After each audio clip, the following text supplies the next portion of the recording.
स्वागत है आपका तक्षशिला एजुकेटर्स में। मैं एसपी शर्मा लाइव स्टूडियो से। आज मैं अपने इस वीडियो के माध्यम से आपके साथ कार्य करूंगा मैपिंग पर। जैसा कि वर्तमान में मैपिंग का बड़ा रोल है, जहां मैपिंग ज्योग्राफी में अपना बड़ा रोल प्ले करती है, उसी के साथ साथ ये आपको आईआर एवं करंट अफेयर्स में भी बहुत बड़ा रोल प्ले करेगी। स्टूडेंट्स, मैपिंग बहुत ज़्यादा आज के करंट सिनेरियो के हिसाब से इम्पॉर्टेंट है। आप थ्योरी पढ़ते हैं, भूल जाते हैं, क्योंकि वहाँ पर आप सिर्फ लर्निंग पर, याद करने पर ध्यान देते हैं। लेकिन जब आप मैपिंग के माध्यम से क्वेश्चन सॉल्व करते हैं, तो क्वेश्चन जहाँ डायरेक्ट अगर आता है फैक्चुअल, तो तब भी सॉल्व होता है, और अगर कोरिलेट करता है, कई लोकेशन को दिखाने की कोशिश करता है, तब भी क्वेश्चन सॉल्व होते हैं। स्टूडेंट्स, वर्तमान उत्तर प्रदेश पीसीएस प्रारंभिक परीक्षा या यूपीपीएससी प्रारंभिक परीक्षा या अन्य प्रतियोगी परीक्षाओं के लिए मैपिंग बहुत इम्पॉर्टेंट है।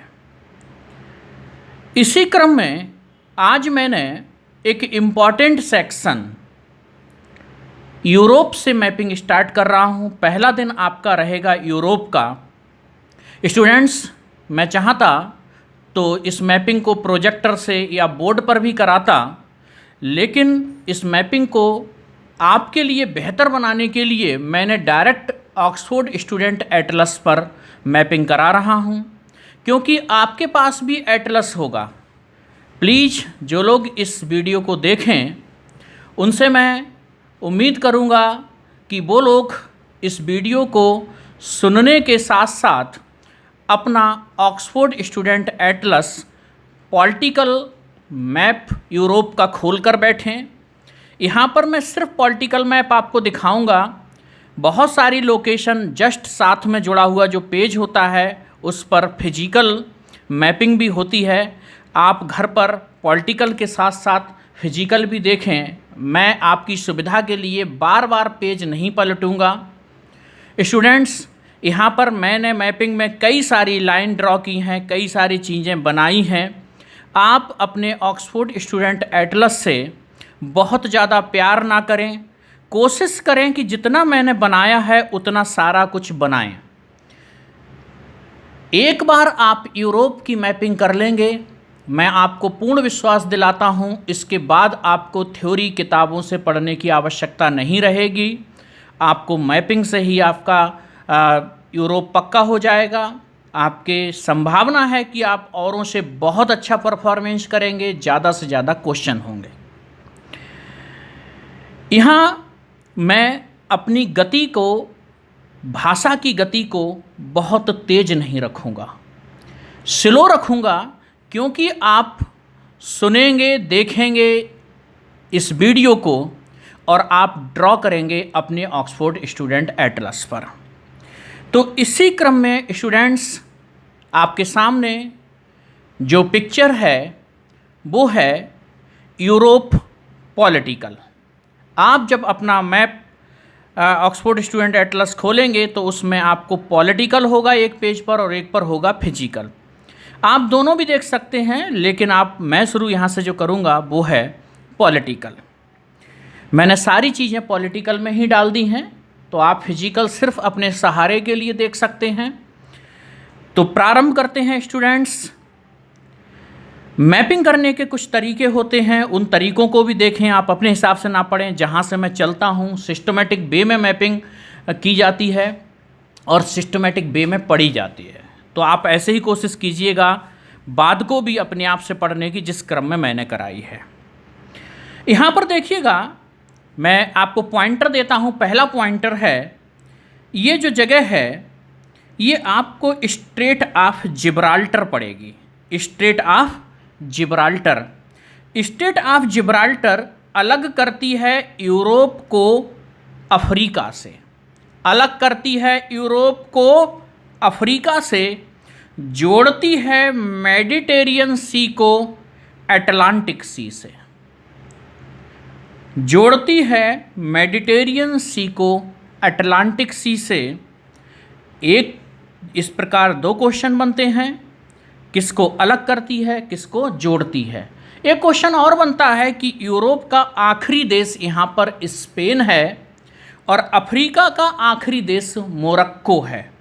तो एक क्वेश्चन ऐसा भी, अफ्रीका यहाँ पर लिखा हुआ नहीं है, जब आप पॉलिटिकल में यहाँ देखेंगे तो यहाँ मोरक्को होगा अफ्रीका में। तो अलग करती है यूरोप एवं अफ्रीका को, यूरोप के आखिरी देश स्पेन को, अफ्रीका के आखिरी देश मोरक्को को जोड़ती है मेडिटेरियन सी को अटलांटिक सी से।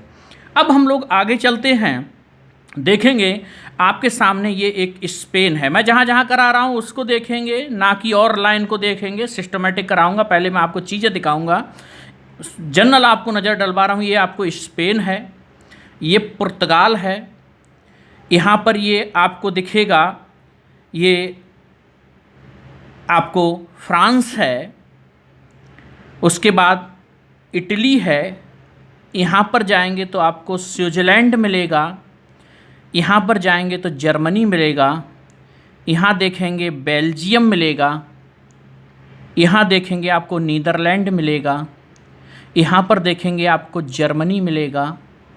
मैं इसलिए आपको करा रहा हूँ जिससे आपको थोड़ा थोड़ा पहले आइडिया लग जाए है कहाँ पर क्या। यहाँ पर देखेंगे तो आपको डेनमार्क मिलेगा, यहाँ पर देखेंगे तो आपको पोलैंड मिलेगा, फेमस जगह देख लेते हैं हम लोग। यहाँ पर देखेंगे आपको तो ऑस्ट्रिया मिलेगा, यहाँ पर इटली मिलेगा, यहाँ स्लोवानिया मिलेगा, यहाँ क्रोशिया मिलेगा, यहाँ बोस्निया मिलेगा, यहाँ पर आपको मॉन्टेनेग्रो मिलेगा। ध्यान दीजिएगा, जहाँ पर पेन के पॉइंट पर ध्यान दीजिएगा, मॉन्टेनेग्रो मिलेगा। मैं थोड़ा देर रुक कर बोलूँगा, छोटे छोटे देश हैं यहाँ। यहाँ देखिएगा आपको अल्बानिया मिलेगा, मेरे पॉइंट के नीचे ही नाम होता है। यहाँ पर आपको मैसिडोनिया मिलेगा, यहाँ पर आपको ग्रीस मिलेगा, यहाँ आपको बुल्गारिया मिलेगा, यहाँ पर आपको रोमानिया मिलेगा, यहाँ पर आपको यूक्रेन मिलेगा, यहाँ पर आपको बेलारूस मिलेगा, यहाँ पर आपको लिथुआनिया मिलेगा, यहाँ पर आपको लाटविया मिलेगा, यहाँ पर आपको एस्टोनिया मिलेगा, यहाँ पर आपको फिनलैंड मिलेगा, यहाँ आपको स्वीडन मिलेगा, यहाँ पर आपको नॉर्वे मिलेगा। यहाँ पर हम लोग आते हैं तो देखिएगा, यहाँ पर आपको यूनाइटेड किंगडम मिलेगा, यहाँ पर आपको आयरलैंड मिलेगा, इसके बाद यहाँ पर आप जाएंगे तो आपको आइसलैंड मिलेगा। मेन हमने यहाँ पर सारे कंट्री को पॉलिटिकल एक नज़र में देख लिया है। अब हम आते हैं इसमें आता क्या है। ये स्पेन है, हम लोग यहीं से सिस्टमेटिक शुरू करेंगे। स्पेन है यहाँ पर, स्पेन और ये दूसरा कंट्री है, ये है पुर्तगाल। स्पेन और पुर्तगाल को मिलाकर आइबेरिया कहा जाता है। स्पेन और पुर्तगाल को मिलाकर क्या कहा जाता है? आइबेरिया। मैंने लिख दिया है, और यहीं पर ये लाइन जो ड्रॉ है ये आइबेरियन प्लेट्यू पड़ता है। किस किस में पड़ता है? मोस्टली तो ये स्पेन में ही है, लेकिन ये पुर्तगाल में भी है। तो इसको क्या बोलते हैं? आइबेरियन प्लेट्यू बोलते हैं। ये आइबेरियन यहाँ प्लेट्यू भी है। उसके बाद हम लोग आगे जाएंगे तो देखेंगे कि यहाँ पर आपको गल्फ ऑफ बिस्के की खाड़ी मिलती है between Spain and France. Biscay की खाड़ी किस किस के बीच पड़ती है? स्पेन और फ्रांस के बीच में पड़ती है। ओके, यहाँ पर आप फिजिकल में देखेंगे तो यहाँ ये फ्रांस है, ये आपका स्पेन है। फ्रांस और स्पेन के बीच मैंने ये लाइन जो बनाई है, आप फिजिकल में देखेंगे तो फिजिकल में यहाँ पर क्लियर भी दिया हुआ है, ये पिरेनीज माउंटेन है। कौन सा माउंटेन है? Pyrenees, between Spain and France. France और स्पेन की जो बाउंड्री बनाता है वो पिरेनीज माउंटेन है। पहले हम लोग माउंटेन से बात कर लेते हैं, लौट कर आएंगे। Pyrenees mountain. उसके बाद आप देखिएगा यहाँ पर आपको मिलेगा आपको इटली। इटली में जब हम पहुंचेंगे तो यहाँ पर मैंने एक लाइन ड्रॉ की है, यूं करके तिरछी, देखिएगा, ध्यान दीजिएगा। यहाँ ये आल्प्स माउंटेन है। कौन सा माउंटेन है? आल्प्स माउंटेन है। ये आल्प्स माउंटेन बाउंड्री बनाता है फ्रांस और इटली के बीच। आल्प्स माउंटेन किसके बीच बनाता है बाउंड्री? फ्रांस और इटली के बीच। ये आल्प्स में, किताबों में सिर्फ आल्प्स लिखा हुआ है, लेकिन यहाँ पर आल्प्स थोड़ी सी बाउंड्री बनाता है स्विट्जरलैंड और इटली के बीच भी। उसके बाद एक माउंटेन यहाँ पर और है, और इसका नाम है ज्योरा माउंटेन। फिजिकल में आप साथ साथ अगर ऊपर अपने देखेंगे जब बैठकर, मैं बार बार पेज नहीं पलटूंगा आपकी सुविधा के लिए, तो ये फिजिकल में देखेंगे तो ये ज्योरा माउंटेन है। ज्योरा माउंटेन बाउंड्री बनाता है between France and Switzerland. Students, Alps mountain boundary बनाता है फ्रांस इटली के बीच, ज्योरा माउंटेन बाउंड्री बनाता है फ्रांस और स्विट्जरलैंड के बीच। तीसरा यहाँ पर देखेंगे तो यहाँ पर नाम होता है black forest. Black forest, black forest basically mountain है। तो ब्लैक फॉरेस्ट माउंटेन सीमा बनाते हैं फ्रांस और जर्मनी के बीच। फ्रांस और जर्मनी के बीच। यहाँ पर हम एक बार फिर से रिपीट करेंगे। आल्प्स माउंटेन फ्रांस और इटली के बीच, ज्योरा माउंटेन फ्रांस और स्विट्जरलैंड के बीच, ब्लैक फॉरेस्ट माउंटेन जर्मनी और फ्रांस के बीच बाउंड्री बनाते हैं। यहाँ पर मैंने थोड़ा सा ड्रॉ किया है, देखिएगा, कई बार क्वेश्चन पूछ चुका, थोड़ा सा ड्रॉ किया है, आपको फिजिकल में भी जल्दी नहीं मिलता है, ये आप समझ जाइएगा। ये मेरे पॉइंट को देखिएगा पेन के। ये है बास्जेस माउंटेन। अक्सर आया है कि बास्जेस माउंटेन कहाँ है, इस पर हम जल्दी ध्यान नहीं देते हैं, बहुत बड़ा नहीं लिखा है।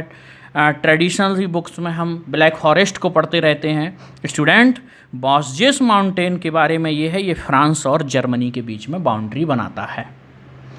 क्लियर? तो यहाँ पर हमने आपको प्रेनीज माउंटेन के बारे में बताया, आपको आल्प्स माउंटेन के बारे में बताया, आपको ज्योरा माउंटेन के बारे में बताया, आपको ब्लैक फॉरेस्ट माउंटेन के बारे में बताया, और एक माउंटेन और बताया आपको, बास्जेस। प्लीज़ इन सबको ऐसे करते रहिएगा। बाकी बहुत छोटे छोटे माउंटेन्स हैं जिन पर हम बात को चर्चा कर लेंगे, कहाँ फैले हैं। पहले जो हमारे मुख्य पॉइंट हैं जहाँ से क्वेश्चन आते हैं, हम उन पर ही चर्चा करते रहेंगे। यहाँ पर देखिएगा स्टूडेंट्स, ध्यान से देखिएगा, मैं साथ साथ आगे बढ़ूंगा जितना करवा सकता हूँ। यहाँ पर एक राइन रिवर का ओरिजिन होता है, लिखा होगा आपको इस पिन पॉइंट पर, देखिए राइन। राइन रिवर का यहाँ से ब्लैक फॉरेस्ट से ओरिजिन होता है, और राइन रिवर बहुत दूर तक बाउंड्री बनाती है फ्रांस और जर्मनी के बीच में। राइन रिवर भी यहीं पर है, देखिएगा, बिल्कुल ब्लैक फॉरेस्ट के पास, और ये बाउंड्री बनाती है फ्रांस और जर्मनी के बीच में। उसके बाद राइन रिवर, ये देखिएगा मैंने इस पर इसलिए ड्रॉ किया, आप भी करिएगा इस तरह से। क्यों? क्योंकि अभी हम लोकेशन भी इस पर कर लेंगे, किस शहर से निकलती है, इस पर कौन कौन से मेन सिटी हैं। ये देखिएगा जर्मनी में चली जाती है, और यहाँ पर एक इस पर मेन सिटी पड़ता है फ्रैंकफर्ट। इस पर आप टिक मारिएगा, आज का सिटी पूछे जाने का बहुत प्रचलन है। और देखिएगा जो पुराने नोट्स होते हैं, पुरानी किताबें होती हैं स्टूडेंट्स, उनमें ज़्यादातर पुरानी चीज़ें, इम्पॉर्टेंट सेक्शन करा दिया, या आपको ज़्यादा नहीं फंसाया, आपको बहुत अच्छा मैपिंग में लगा क्योंकि आपको लिमिटेड लोकेशन है। स्टूडेंट्स, नया पैटर्न में क्या है, एग्जामिनर भी बहुत अच्छी तरह जानता है कि कहाँ पर पढ़ाने वाले छोड़ते हैं और कहाँ पर ध्यान नहीं देते हैं। वहीं से वो अंदर की थोड़ा सा चला जाता है और वो पूछ बैठता है, फिर हमको लगता है ये कहाँ पर है। तो हम कोशिश ये कर रहे हैं कि थोड़ा सा आपको अंदर लेके चल रहे हैं। आप एक बार मेहनत कर लेंगे, आपको प्रॉब्लम नहीं होगी। चाहता तो मैं भी आपको मेन चीज़ें दिखाकर छोड़ देता, लेकिन मैं ऐसा बिल्कुल नहीं करूँगा। आप मेरे साथ बने रहिएगा, और उसके बाद आपको ना किताब पढ़ने की ज़रूरत होगी ना कुछ। मैं जो बोल रहा हूँ उस वीडियो को बार बार आप सुनिएगा, देखिएगा, अपनी नज़रों में बिठा लीजिएगा, आगे आपको प्रॉब्लम नहीं होगी। तो इसी क्रम में हम बढ़ते हैं राइन रिवर। राइन रिवर की बात करते हैं तो इस पर सिटी पड़ता है जर्मनी में, ये है फ्रैंकफर्ट। फ्रैंकफर्ट से आगे राइन जाएगी तो ये बॉन है, BORN, बॉन सिटी पड़ता है। और देखिएगा इसे जर्मनी से क्रॉस करती हुई, मेरे पॉइंट से चलिएगा, मैं साइड से थोड़ा सा पेन कर लेता हूँ, यूँ करके निकली है। और ये देखिएगा फ्रैंकफर्ट, बॉन, और उसके बाद देखिए ये नीदरलैंड में चली गई है। किस में चली गई है? यहाँ पर कंट्री है नीदरलैंड। नीदरलैंड में एक फेमस यहाँ पर पोर्ट है, बंदरगाह है, वो है एम्स्टर्डम। एम्स्टर्डम जो यूरोप का सेकंड बिजी पोर्ट में से एक माना जाता है, द्वितीय स्तर का बिजी पोर्ट है जो एम्स्टर्डम पड़ता है नीदरलैंड में, जो कि नॉर्थ सी के पर है। यानी कि जो हमारी राइन रिवर है, ऐसे भी क्वेश्चन आते हैं कहाँ गिरती है, तो ये गिरती है नॉर्थ सी में। आप विजुअलाइज करें, याद करने की कोशिश ना करें, तो ये नॉर्थ सी में गिरती है। यहाँ पर मैं यहीं से बहुत देर हम लोग को यहाँ लगने वाली है। यहाँ पर देखिए जो नीदरलैंड है, ये नीदरलैंड बहुत उच्च भूमि थी, यहाँ पर बहुत कम समुद्र से डूबी हुई थी, तो यहाँ पर बाउंड्री बनाकर पानी को पीछे हटाया गया और कृषि योग्य भूमि का विकास किया गया था। और नीदरलैंड में ऐसी भूमि के विकास को बोला जाता है, मैंने लिख दिया है, पोल्डरलैंड। इसे क्या बोलते हैं? हिंदी इंग्लिश दोनों में पोल्डरलैंड। तो नीदरलैंड में क्या है? पोल्डरलैंड। तो हम लोग फिर लौट कर आते हैं। राइन रिवर निकलती है फ्रैंकफर्ट से होती हुई बॉन, बॉन से होती हुई नीदरलैंड में रोटरडम बंदरगाह से बाहर गिर जाती है। इस राइन रिवर के बारे में हम एक क्वेश्चन और बताते हैं। सबसे ज़्यादा यूरोप का जो नदी जल परिवहन का व्यस्ततम रूट तैयार करती है, बिजीस्ट रूट रिवर ट्रांसपोर्टेशन का जो तय करती है, वो करती है राइन नदी, यूरोप की सबसे बिजी। ओके स्टूडेंट्स, यहाँ पर हम लोग बात करेंगे तो आपको नीदरलैंड भी दिख गया और ये गिर जाती है जाके नॉर्थ सी में। यहीं पर हम लोग पास में रहेंगे तो यहाँ ध्यान दीजिएगा, फिजिकल में आप ध्यान देंगे, स्टेट ऑफ डोवर होती है। स्टेट ऑफ डोवर मैंने थोड़ा थोड़ा लिखा है, आप भी लिखिएगा, या आप फिजिकल में देखेंगे तो आपको क्लियर लिखा दिखेगा, आप दोनों का यूज कर सकते हैं। तो state of Dover, state of Dover अलग करती है ग्रेट ब्रिटेन को, यूनाइटेड किंगडम को शेष यूरोप से अलग करती है, जोड़ती है स्टेट ऑफ डोवर नॉर्थ सी को इंग्लिश चैनल से, नॉर्थ सी को इंग्लिश चैनल से।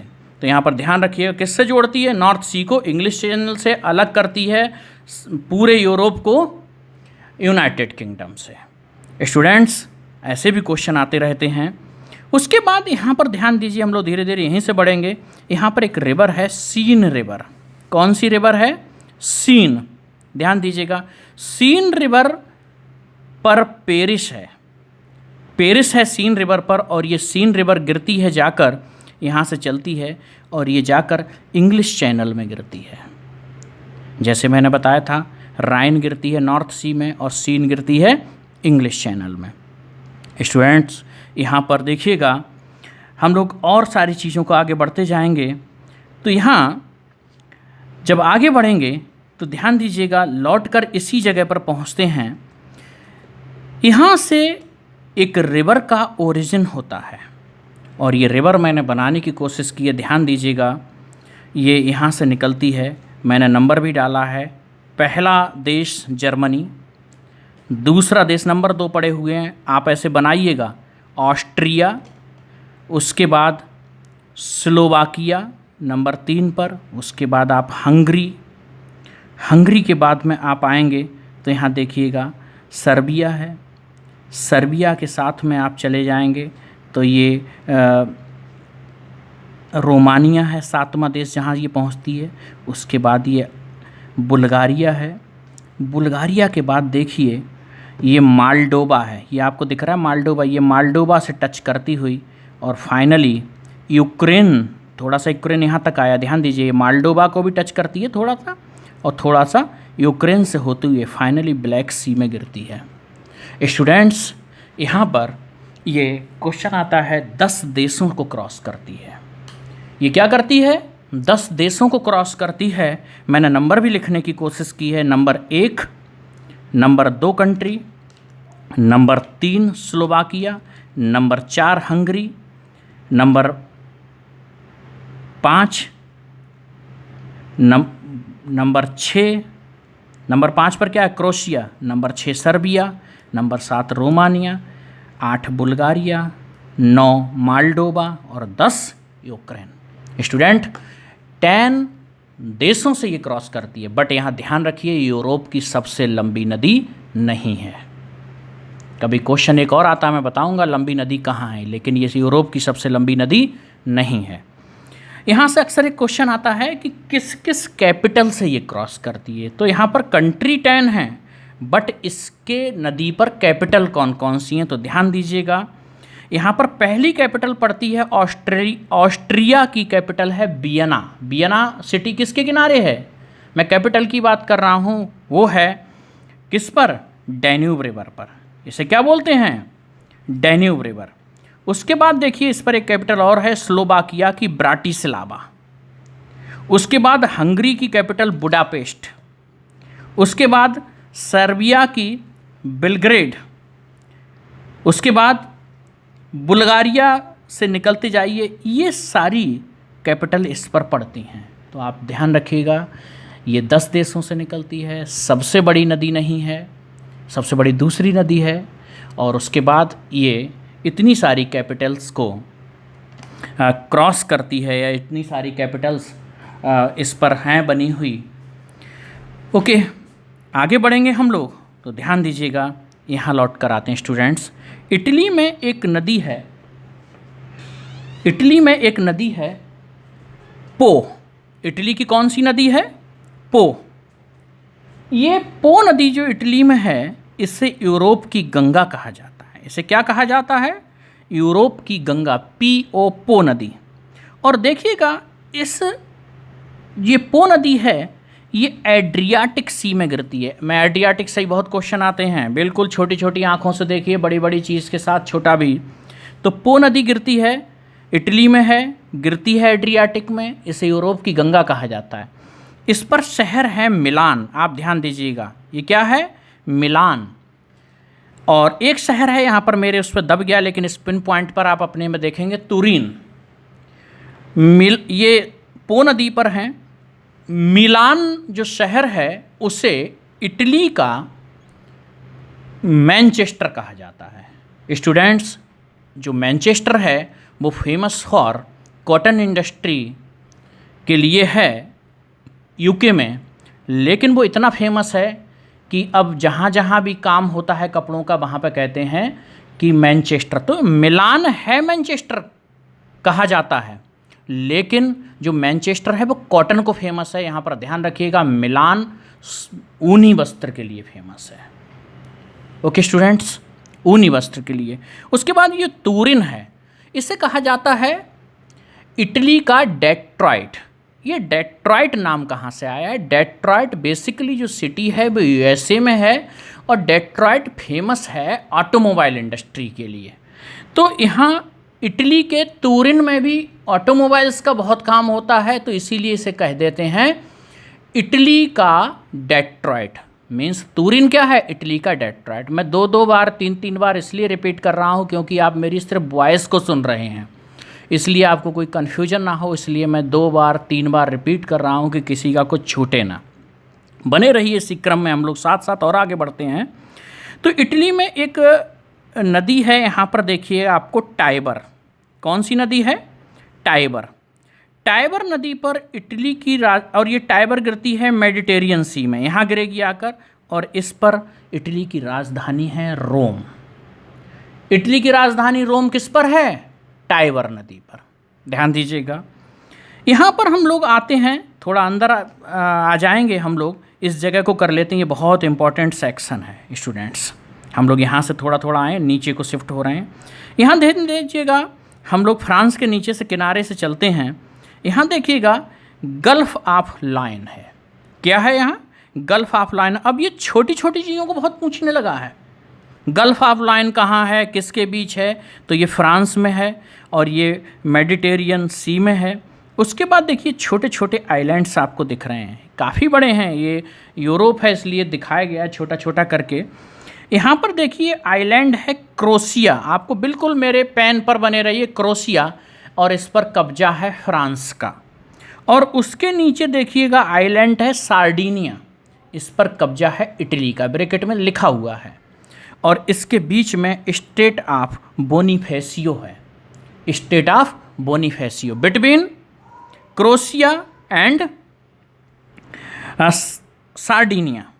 ओके स्टूडेंट्स, हम लोग आ जाएंगे आगे। रोम तक तो हम लोग आ ही चुके थे स्थल मार्ग से, यहाँ जल मार्ग से भी साथ बढ़ते हैं। यहाँ पर ध्यान दीजिएगा, इटली का मेन पॉइंट जो मुख्य भूमि यहाँ तक है, और उसके बाद में बीच में ब्रेक है, और उसके बाद एक आइलैंड है सिसिली, दोनों पर इटली का कब्जा है। इन दोनों के बीच, इटली और सिसिली के बीच है इटली का ही पॉलिटिकल, बट इटली और सिसिली के बीच स्टेट ऑफ मैसीना है, स्टेट ऑफ मैसीना।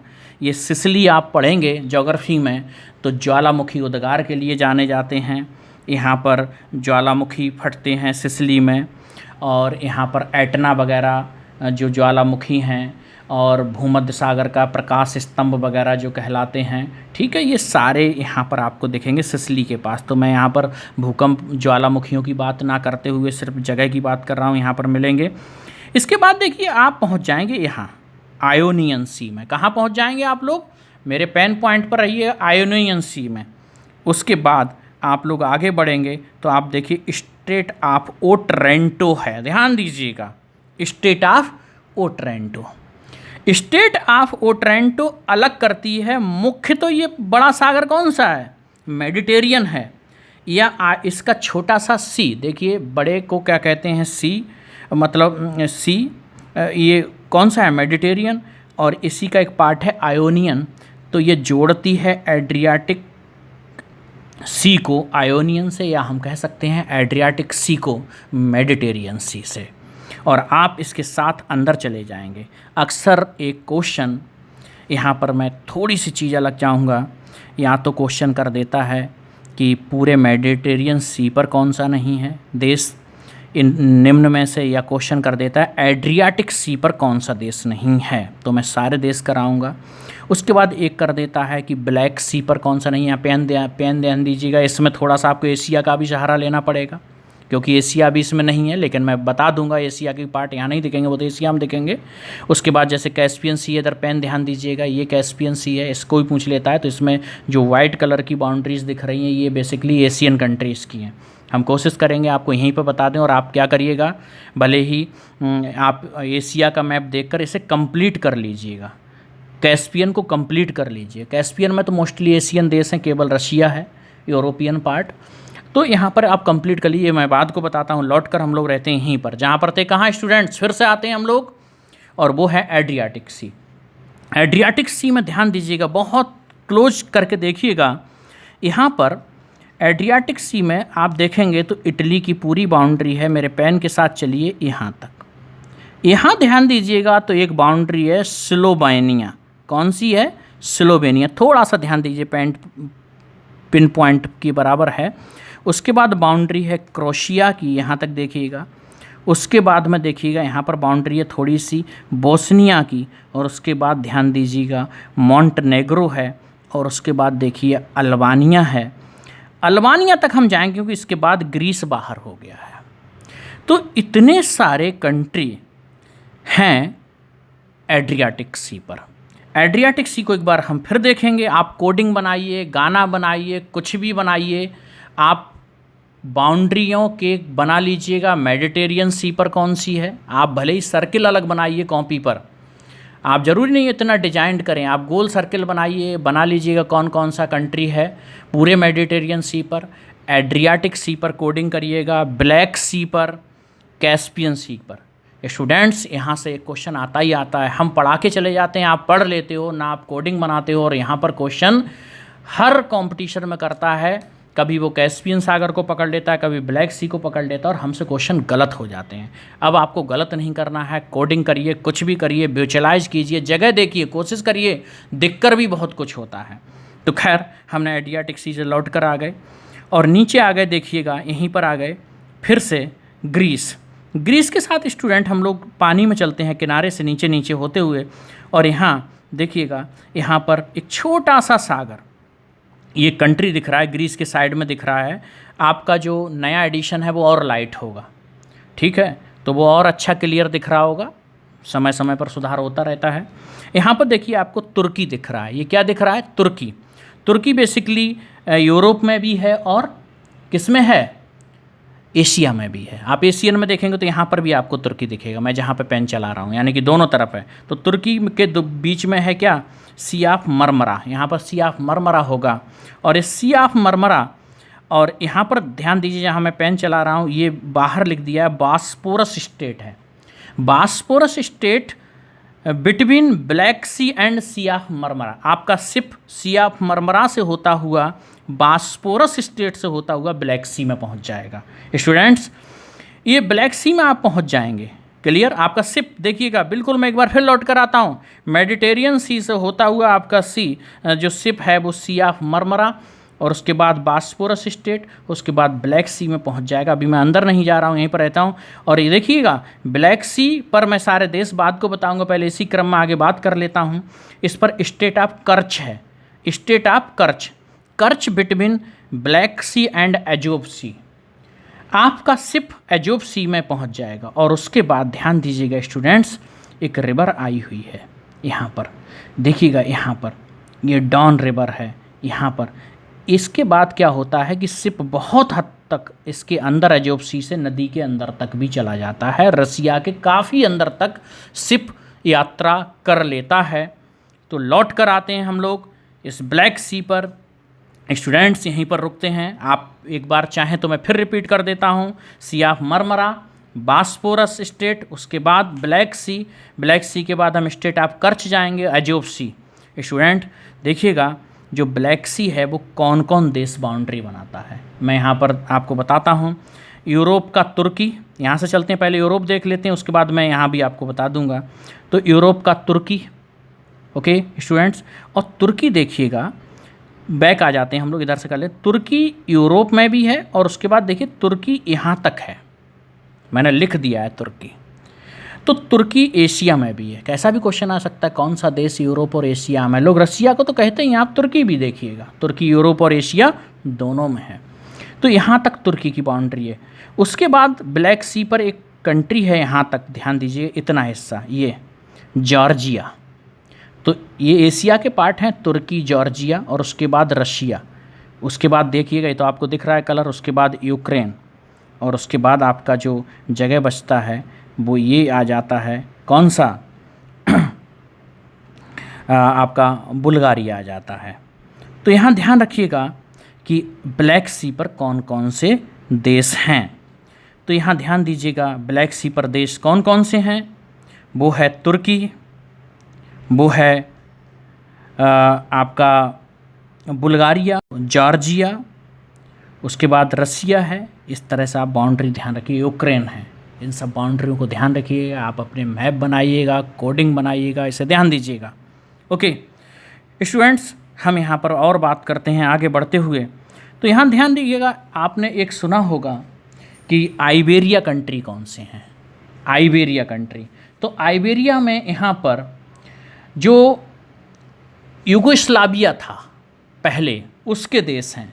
तो इसमें है, आप ध्यान दीजिएगा, यूनान, यूनान को ग्रीस कहते हैं, Serbia, Montenegro, Bulgaria, Romania, Albania, Bulgaria, Romania, Albania. तो देखिएगा यहाँ पर देखिएगा, Greece, Bulgaria, Romania, Serbia, Albania.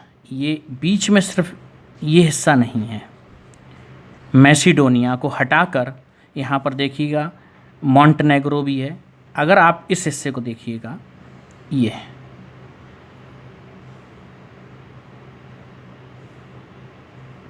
ये आइबेरियन कंट्री हैं, बस इसमें से हटा देना है मैसिडोनिया। स्टूडेंट्स, इसी क्रम में हम लोग आगे बढ़ेंगे। तो यहाँ ध्यान दीजिएगा, एक नदी है डिनिस्टर।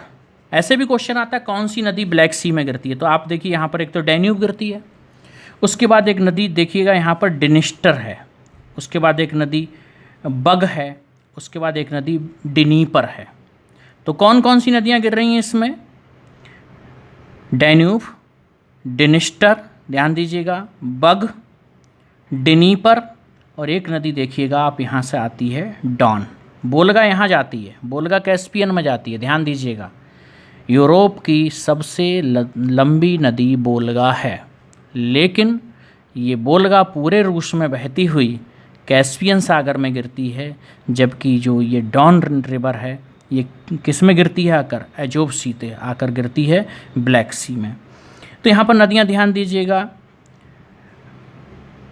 डैन्यूब, डिनिस्टर, बग, डिनीपर आदि नदियाँ गिरती हैं ब्लैक सी में। और जो डिनीपर है नदी, ध्यान दीजिएगा, पॉलिटिकल पे मैंने इसलिए बनाया है क्योंकि फिजिकल पे पॉलिटिकल बाउंड्री नहीं मिलती है, आपको कन्फ्यूजन होता है। जो डिनिस्टर है वो नदी सीमा बनाती है मोल्डोवा की और यूक्रेन की। स्टूडेंट, मोल्डोवा और यूक्रेन की सीमा बनाती है। क्वेश्चन आता है कौन सी? डिनीपर। ओके, तो एक क्वेश्चन इस तरह से आता, कौन कौन सी नदियाँ ब्लैक सी में गिरती हैं? आजकल क्रम भी पूछ सकता है, नॉर्थ टू साउथ, कोई उसका भरोसा नहीं है, तो आप थोड़ा ध्यान रखिएगा, एक सिस्टमेटिक वे में हमेशा बोला करिएगा। डैन्यूब, डिनिस्टर, बग, डिनीपर, तो आपको पता लगेगा साउथ टू नॉर्थ चले हैं। उसके बाद यहाँ पर जाएंगे, मैंने एक लाइन बनाई है, ट्रायंगल बनाया इस तरह से स्टूडेंट। ये घास के मैदान हैं यहाँ पर, इसका एक एंगल घास के मैदान का यूक्रेन में फैला हुआ है। यहाँ पर स्टेपी मैंने लिख भी दिया, ये स्टेपीज घास का मैदान है। इसको वर्ल्ड ब्रेड बास्केट कहते हैं, विश्व की रोटी की डलिया कहते हैं। यहाँ पर गेहूं का उत्पादन अच्छा होता है। और यहीं पर एक घास का मैदान है जो हंगरी में पड़ता है, इसका एक एंगल है, उसे कहते हैं पुष्टाज। तो हंगरी में कौन सा है? पुष्टाज। और यूक्रेन में कौन सा है? स्टेपीज है। स्टूडेंट, तो ध्यान दीजिए, यहाँ पर मैंने ये भी बात कर ली है। उसके बाद हम लोग यहाँ लौट कर पहुँचते हैं, तो यहाँ ध्यान दीजिएगा, एक नदी है एल्ब, ELVE, एल्ब। एल्ब पर देखिएगा एक सिटी है, वो है बर्लिन। बर्लिन, जर्मनी का बर्लिन एल्ब पर है। और एल्ब नदी बेसिन में, रिवर बेसिन में, नदी घाटी में अंगूर की खेती बहुत होती है। यहाँ पर अंगूर की खेती होती है। यहाँ हम आगे बढ़ेंगे तो यहाँ पर ये लाइन मैंने बनाई है, ये लाइन क्या है? ये कील कैनाल बनाई गई है। कील कैनाल बनाई गई है जो कि जर्मनी में यहाँ पड़ती है, और ये बाल्टिक सी को जोड़ती है नॉर्थ सी से। जर्मनी में है ये, इससे घूम के आते थे जो शिप, वो रास्ता ख़त्म हो गया है। इसके ऊपर ये जो है, ये है डेनमार्क, और डेनमार्क का पेनिसुला निकला हुआ है, प्रायद्वीप। प्रायद्वीप कहते हैं जिसकी तीनों भूमि, तीन तरफ से भूमि समुद्र से घिरी हो, तो ये प्रायद्वीप कहलाता है जूटलैंड। डेनमार्क का लास्ट टिप पॉइंट क्या कहलाता है? जूटलैंड। और ये डेयरी उद्योग के लिए फेमस है, इसे कहा जाता है विश्व की गौशाला। स्टूडेंट्स, इस कील रिवर से हमारा शिप अंदर चलेगा और हम लोग पहुंच जाएंगे बाल्टिक सी में।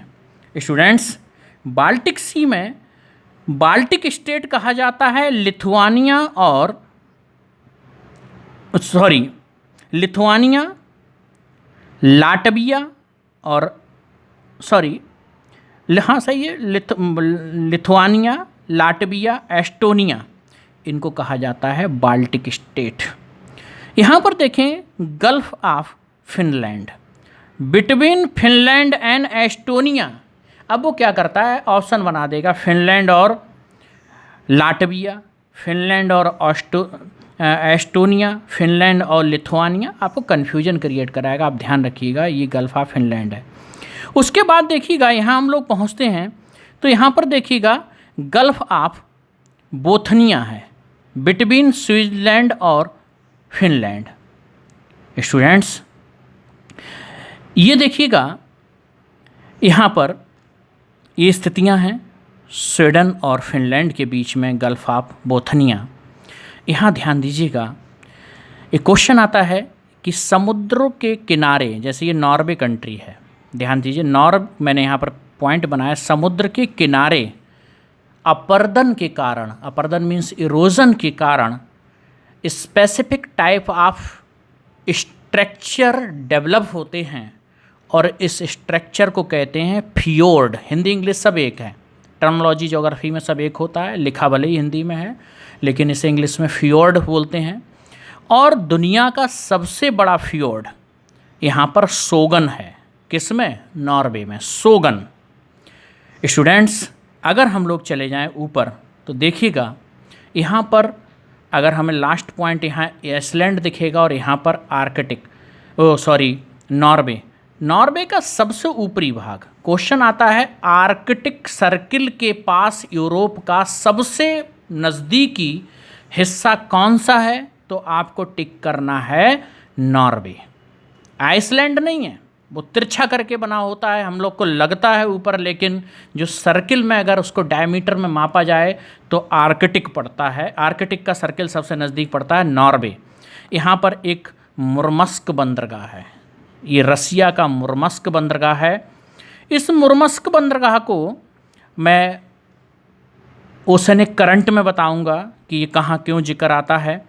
यहाँ देखिएगा मैंने एक लाइन बनाई है, आइसलैंड, नॉर्वे, आपका स्वीडन और फिनलैंड, इसे कहते हैं, इन चारों को मिलाकर कहा जाता है 1 2 3 4, इसको बोला जाता है स्कैंडिनेवियन कंट्री। इसे क्या बोला जाता है? Scandinavian country.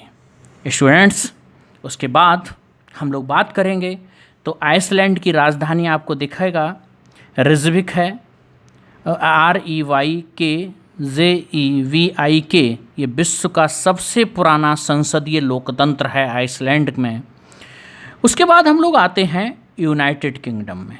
यहाँ पर आते हैं यूनाइटेड किंगडम में, यहाँ पर देखिएगा थेम्स रिवर है। कौन सी रिवर है? थेम्स। थेम्स रिवर पर लंदन है, थेम्स रिवर पर लंदन है। और सबसे लंबी नदी यहाँ पर दी नहीं है, यूनाइटेड किंगडम की सबसे लंबी नदी सेबर्न है। बाकी अन्य नदियाँ भी हैं, थेम्स है, सेबर्न है, मर्सी है, टीन है, ये सारी नदियाँ हैं। लेकिन 2 से क्वेश्चन आता है, थेम्स के किनारे लंदन और सबसे लंबी नदी यूनाइटेड किंगडम की वो है सेबर्न नदी। स्टूडेंट्स, इस तरह से आपको काम करना है। कुछ नदियाँ अब ये सिस्टमेटिक वे में चीज़ें हो चुकी हैं, आप ध्यान दीजिएगा। उसके बाद कुछ चीज़ें हम आपको एक्स्ट्रा डिस्कस कर लेते हैं। जैसे आप यहाँ पर देखिएगा एक रिवर है, वो है एब्रो रिवर, आपको स्पेन में दिखेगी, पेन ध्यान दीजिए, एब्रो रिवर। ये गिरती है किस में? बे ऑफ बिस्के में। ओके, अब ध्यान रखिएगा, आप लोग ज्योग्राफी में पढ़ते हैं लोकल विंड, तो यहाँ पर कौन कौन सी लोकल विंड है मैंने उसको ड्रॉ किया है। ध्यान दीजिएगा, यहाँ पर एक एरो मैंने यूँ करके मारा है, देखिएगा ये यहाँ पर एरो मारा है, ये लोकल विंड चलती है लेवेंटर। क्वेश्चन आता है कहाँ से कहाँ चलती हैं, तो स्पेन में चलती हैं लेवेंटर विंड्स। उसके बाद एक एरो मैंने यहाँ पर मारा है, ध्यान दीजिएगा, ये लोकल विंड्स होती हैं। ये है आपका फ्रांस, तो यहाँ पर है ये मिस्ट्रल, इस पर नाम भी लिख लीजिएगा आप, बिल्कुल प्यार मत कीजिए मैप से, मिस्ट्रल। उसके बाद आपको एक मैंने लोकल विंड और बनाई है, यहाँ पर ये है बोरा, B12 कहते हैं इसे इंग्लिश, वैसे BARA 12, हिंदी में लिख देते हैं बोरा। बेसिकली क्वेश्चन आता है ये एड्रियाटिक सी पर चलती है, तो मैंने एड्रियाटिक लेकर गया हूँ, ये किसी कंट्री का नाम ला लेते हुए कहते हैं एड्रियाटिक सी पर कौन सी चलती है। तो ध्यान दीजिएगा 3 लोकल विंड्स हैं, 12 या हिंदी में लिखा होता है बोरा, ये एड्रियाटिक सी पर।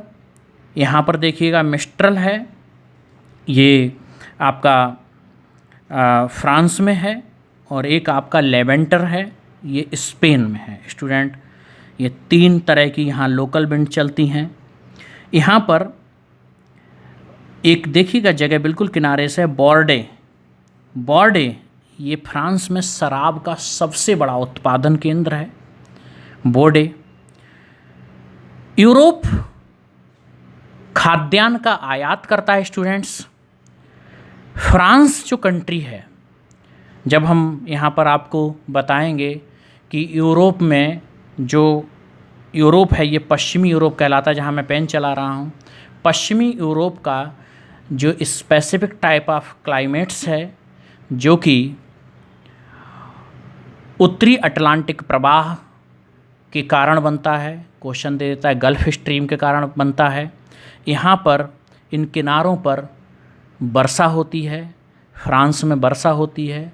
फ्रांस को किसानों का देश कहा जाता है, लेकिन ऐसा नहीं है कि फ्रांस में अर्बनाइजेशन नहीं है, नगरीकरण नहीं है। फ्रांस की अधिकांश जनसंख्या नगरों में रहती है, बावजूद यहाँ पर एग्रीकल्चरल डेवलपमेंट के कारण यहाँ पर कहा जाता है ये देश किसानों का देश है स्टूडेंट्स। तो आप इस तरह से देखेंगे, और आप लोग से यही मैं कहूँगा कि आप कुछ चीज़ें और ड्रॉ करें। हाँ, यहाँ पर एक दो चीज़ें और रह गई हैं, जैसे आपको यहाँ पर ये वोल्गा रिवर मिलेगी, रशिया से आती, कैस्पियन में गिरती है, यूरोप की सबसे लंबी नदी। एक नदी और आती है, वो है यूराल। कौन सी नदी है? यूराल। ये यहाँ यूराल, ये यूराल गिरती है कैस्पियन सी में, इस रेड डॉट पर है। ये बेसिकली बाउंड्री बनाती है रसिया में, यहाँ यूरोप और एशिया की। रसिया दो जगह डिवाइड है, यूरोप और एशिया में।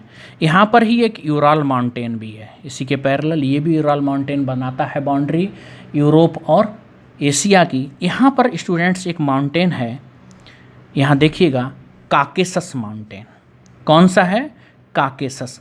काकेसस बीच में है रसिया और जॉर्जिया के। ये अलग करता है यूरोप को एशिया से। और काकेसस की सबसे ऊंची चोटी मैंने ही बनाया, एल्ब्रुस।